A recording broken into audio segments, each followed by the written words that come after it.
Hello friends, চলে এসেছি আবার একটা চিকেন রেসিপি নিয়ে।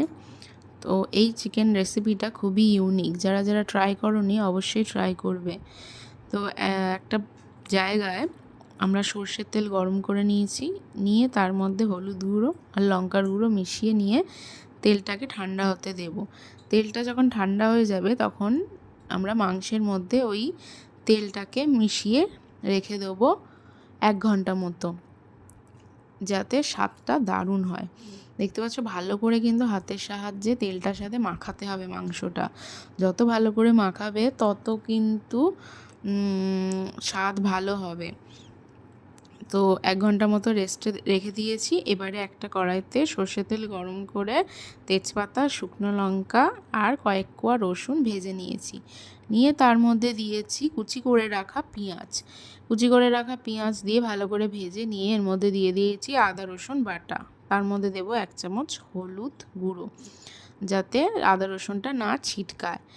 তো ভালো করে ভাজা ভাজা হয়ে গেলে এর মধ্যে দিয়ে দেবো লবণ, দিয়ে ভালো করে নাড়িয়ে চাড়িয়ে নিয়ে ওই যে তেলের মধ্যে মশলা মাখানো যে চিকেনটা ছিল সেই চিকেনটা কিন্তু দিয়ে দেবো, এবং যে বাড়তি তেলটা আছে সেটাও কিন্তু দিয়ে ভালো করে এবারে কষিয়ে নিতে হবে মাংসটাকে। যতক্ষণ মাংস কষায় সেই টাইম অনুযায়ী মাংসটাকে কষিয়ে নিতে হবে। এবারে একটা টমেটোকে দেখতে পাচ্ছ এখানে কুচি করে দিয়েছি, আর কয়েকটা চেরা কাঁচা লঙ্কা দিয়ে ভালো করে টমেটোটাকে সিদ্ধ হতে দেব এবং মাংসটাকে কষিয়ে দেব।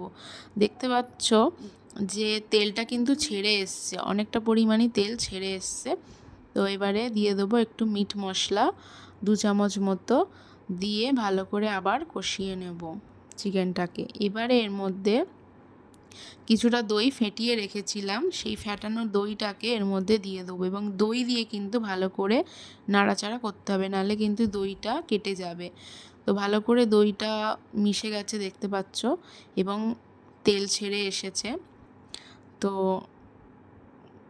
এখানেই চিকেনটা কিন্তু এই তেলের মধ্যেই কিন্তু চিকেনটা সেদ্ধ হয়ে যাবে। তো এবারে কিন্তু কিছুটা আলু ভেজে রেখেছিলাম, সেই আলুগুলো দিয়ে দিলাম, দিয়ে ভালো করে কষিয়ে নিচ্ছি। এই চিকেনের রেসিপিটা কিন্তু কষা কষাই খেতে দারুণ লাগে। তো আমি এখানে জল দিইনি, তেলের মধ্যেই মাংস এবং আলুটাকে ভালো করে সিদ্ধ করে নিয়েছি। কেমন লাগলো রেসিপিটা অবশ্যই কিন্তু জানাবে।